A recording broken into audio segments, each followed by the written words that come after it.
بسم اللہ الرحمن الرحیم۔ حضرت ابو ذر غفاری رضی اللہ تعالیٰ عنہ مشہور صحابی ہے جو بعد میں بڑے زاہدوں اور بڑے علماء میں سے ہوئی۔ حضرت علی رضی اللہ تعالیٰ عنہ کا ارشاد مبارک ہے کہ ابو ذر غفاری رضی اللہ تعالیٰ عنہ ایسے علم کو حاصل کی ہوئی ہے جس سے لوگ عاجز ہیں، مگر انہوں نے اس کو محفوظ کر رکھا ہے۔ جب ان کو حضور صلی اللہ علیہ وآلہ وسلم کی نبوت کی پہلی خبر پہنچی تو انہوں نے اپنے بھائی کو حالات کی تحقیق کے واسطے مکہ بھیجا کہ جو شخص یہ دعویٰ کرتا ہے کہ میرے پاس وحی آتی ہے اور آسمان کی خبریں آتی ہے، اس کے حالات معلوم کرو اور اس کے کلام کو غور سے سنیے۔ وہ مکہ مکرمہ آئے اور حالات معلوم کرنے کے بعد اپنے بھائی سے جا کر کہا کہ میں نے ان کو اچھی عادتوں اور عمدہ اخلاق کا حکم کرتی ہوئی دیکھا ہے اور ایک ایسا کلام سنا ہے جو نہ شعر ہے نہ کاہنوں کا کلام ہے۔ ابو ذر غفاری رضی اللہ تعالیٰ عنہ کو اس مجمل بات سے اتفاق نہ ہوئی تو خود سامان سفر کیا اور مکہ پہنچے اور سیدھے مسجد حرام میں گئے۔ حضور صلی اللہ علیہ وآلہ وسلم کو پہچانتے نہیں تھے اور کسی سے پوچھنا مصلحت کی خلاف سمجھا۔ شام تک اسی حال میں رہے۔ شام کو حضرت علی رضی اللہ تعالیٰ عنہ نے دیکھا کہ ایک پردیسی مسافر ہے۔ مسافروں کی، غریبوں کی، پردیسوں کی خبر گیری اور ان کی ضرورتوں کا خیال رکھنا اور اس کو پورا کرنا حضرات کی دلوں میں پڑا ہوا تھا، اس لیے ان کو اپنے گھر لے آئے، میزبانی فرمائی، لیکن اس سے پوچھنے کی کچھ ضرورت نہ سمجھی کہ کون ہو، کیوں آئے ہو اور کہاں سے آئے ہو۔ مسافر نے بھی کچھ ظاہر نہ کیا۔ صبح کو پھر مسجد میں آ گئے اور دن بھر اسی حال میں گزرا کہ خود پتہ نہ چلا اور دریافت کسی سے کیا نہیں۔ غالباً اس کی وجہ یہ ہوگی کہ حضور صلی اللہ علیہ وآلہ وسلم کے ساتھ دشمنی کے قصے بہت مشہور تھے۔ آپ کو اور آپ کے ملنے والوں کو ہر طرح کی تکلیفیں دی جاتی تھی۔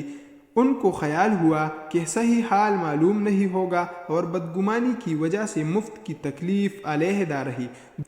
دوسرے دن شام کو بھی حضرت علی رضی اللہ تعالیٰ عنہ کو خیال ہوا کہ پردیسی مسافر ہے، بظاہر جس غرض کے لیے آیا ہے وہ پوری نہیں ہوئی، اس لیے پھر اپنے گھر لے گئے اور رات کو کھانا کھلایا اور سلایا، مگر پوچھنے کی اس رات بھی نوبت نہ آئی۔ تیسری رات کو پھر یہی صورت ہوئی تو حضرت علی رضی اللہ تعالیٰ عنہ نے دریافت کیا کہ تم کس کام سے آئے ہو، کیا غرض ہے؟ تو حضرت ابو ذر غفاری رضی اللہ تعالیٰ عنہ نے اول ان کو قسم اور عہد و پیمان دی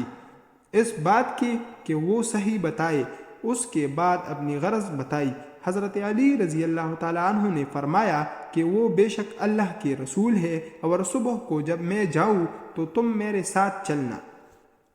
میں آپ کو وہاں تک پہنچا دوں گا، لیکن مخالفت کا زور ہے، اس لیے راستہ میں اگر مجھے کوئی شخص ایسا ملا جس سے میرے ساتھ چلنے کی وجہ سے تم پر کوئی اندیشہ ہو تو میں پیشاب کرنے لگوں گا یا اپنا جوتا درست کرنے لگوں گا، تم سیدھے چلے چلنا، میرے ساتھ ٹھہرنا نہیں جس کی وجہ سے تمہارا میرے ساتھ ہونا معلوم نہ ہو۔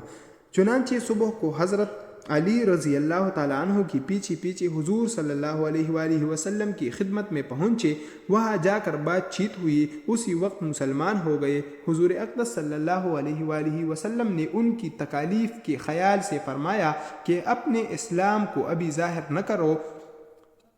چپکے سے اپنی قوم میں چلے جاؤ، جب ہمارا غلبہ ہو جائے اس وقت چلے آنا۔ انہوں نے عرض کیا، یا رسول اللہ، اس ذات کی قسم جس کے قبضہ میں میری جان ہے کہ اس کلمہ توحید کو ان بے ایمانوں کے بیچ میں چلا کے پڑھوں گا۔ چنانچہ اسی وقت مسجد حرام میں تشریف لے گئے اور بلند آواز سے اشہد اللہ الہ الا اللہ و اشہد ان محمد الرسول اللہ پڑھا۔ پھر کیا تھا کہ چاروں طرف سے لوگ اکٹھے ہوئے اور اس قدر مارا کہ زخمی کر دیا، مرنے کے قریب ہو گئے۔ حضور صلی اللہ علیہ وآلہ وسلم کے چچا حضرت عباس رضی اللہ تعالیٰ عنہ جو اس وقت تک مسلمان بھی نہیں ہوئے تھے، ان کے اوپر بچانے کے لیے لیٹ گئے اور لوگوں سے کہا، کیا ظلم کر رہے ہو؟ یہ شخص قبیلہ غفار کا ہے اور یہ قبیلہ ملک شام کے راستے میں پڑتا ہے، تمہاری تجارت وغیرہ سب ملک شام کے ساتھ ہے، اگر یہ مر گیا تو شام کا کا آنا جانا بند ہو جائے گا۔